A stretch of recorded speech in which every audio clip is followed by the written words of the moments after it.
An 8-day expedition turned into 2 months stranded aboard the ISS for astronauts Barry Wilmore and Suni Williams. In June, it was revealed that 2 astronauts, Barry and Suni, had become stranded on the ISS due to multiple malfunctions aboard the space station. On June 5th, the pair went up into space on Boeing human orbital spacecraft Starliner with the goal of spending just 8 days outside of our atmosphere, but unfortunately, plans changed when a helium leak coupled with a failure in 5 of the Boeing's 28 reaction control system thrusters took place, leading to the pair becoming stuck on the space station with no way home. On June 5th, a successful docking did occur, albeit stressful, and Boeing carved its name into an exclusive circle, becoming only the second private entity to construct and launch a manned spacecraft into orbit. The achievement places the company in a prestigious league with only 3 nations, Russia, the United States, and China, as well as SpaceX, having previously achieved the goal. And for the first time ever, 3 distinct crewed vessels, the Starliner, SpaceX's Dragon, and Russia's Soyuz,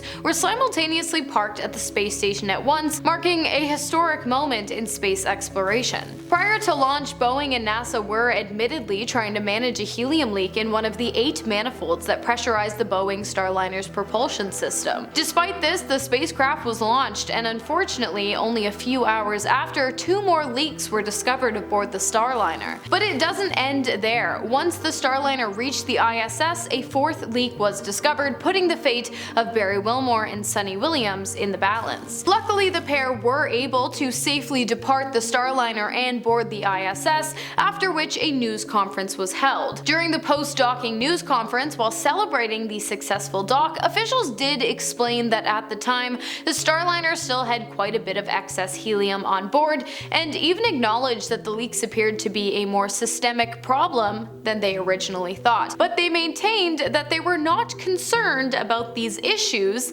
being able to affect its ability to return to Earth. But as I mentioned, the helium leaks were only a fraction of the problems being experienced by the Starliner. There were also issues with the thrusters, which began to fail just hours before the spacecraft was due to dock at the station. Could you imagine? You're finally nearing the end of the longest ride of your life. Destination: the middle of nowhere, when all of a sudden, boom, broken thrusters. The whole thing sounds absolutely terrifying. But as I also mentioned earlier, it wasn't just the 1 thruster that failed. It was 5 out of the 28 reaction control system thrusters, which are small machines used for things like maneuvering and for executing detailed and intricate movements, like docking the spacecraft to the ISS. Of course, when this happened, the crew immediately began troubleshooting the issue, during which time they found their solution and were able to rectify the situation and safely enter the space station.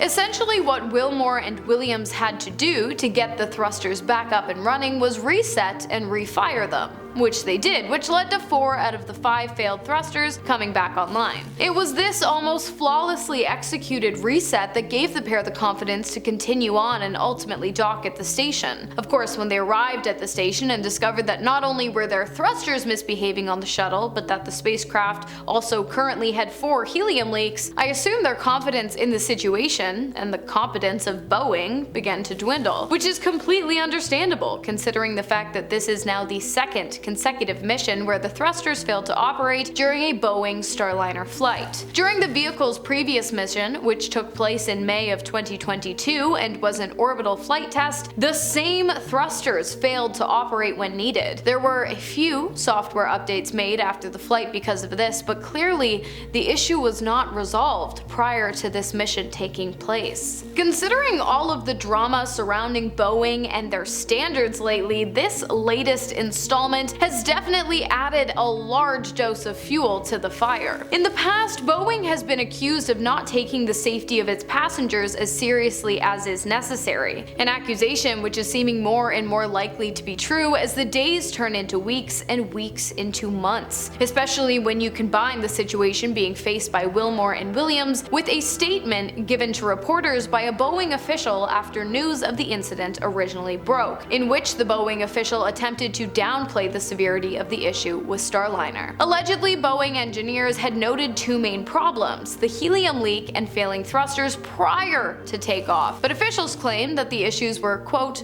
pretty small really, and agreed to figure them out for the next mission, because they didn't seem significant at all. Well, how about you go ahead and get stuck in space, and then tell me how insignificant these issues are. I bet Sunny Williams and Barry Wilmore aren't viewing these problems as insignificant while they remain essentially trapped in the vast expansion of space. Speaking of Sunny and Barry, while we're here, let's get to know a little bit more about the two astronauts currently awaiting rescue aboard the ISS. Sunny, full name Sunita Lynn Williams, is not just an astronaut but also a United States Navy officer, and she once held the record for the most spacewalks by a woman at 7, and the longest total spacewalk time for a woman at 50 hours and 40 minutes, which is insanely impressive and just incredibly cool. Of course, this is nowhere near Williams' first mission to space. She previously joined the ISS crew for Expedition 14 and Expedition 15. She was a flight engineer for Expedition 32 in 2012, and later commanded Expedition 33 before joining this mission to return to the ISS. With Sunny is Barry Wilmore, full name Barry Eugene Butch Wilmore, a NASA astronaut and a test pilot for the United States Navy. Before NASA selected him as an astronaut in July of 2000, Wilmore had a distinguished career as a Navy test pilot, and he also helped develop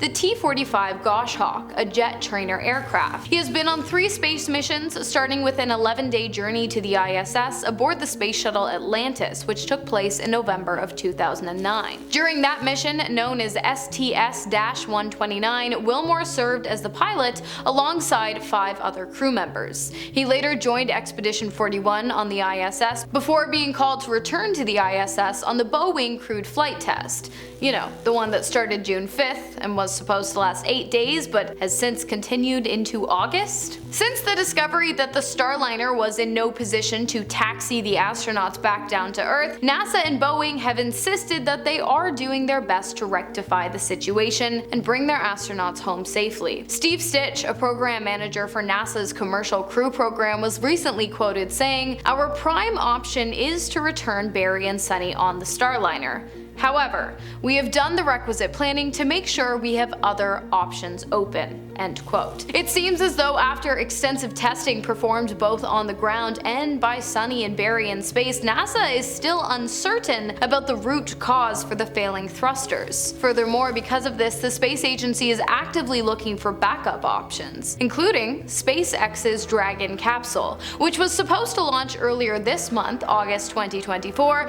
but has since been pushed back to September, as NASA is currently considering cutting 2 of the 4 astronauts aboard the Dragon capsule in order to make room for Sunny and Barry. However, a decision is yet to be made. Basically, there is a plan in place, but it has yet to get the green light needed for things to actually spring into action, meaning that for now, the fates of both Sunny and Barry are still incredibly unclear. Hopefully, we will have some good news about the rescue game plan later this month, but unfortunately for now, all we can do is wait. Here's hoping for the smooth return of Sunny and Barry, hopefully no later than September. I've been your host, Hannah Thompson. Stay safe out there.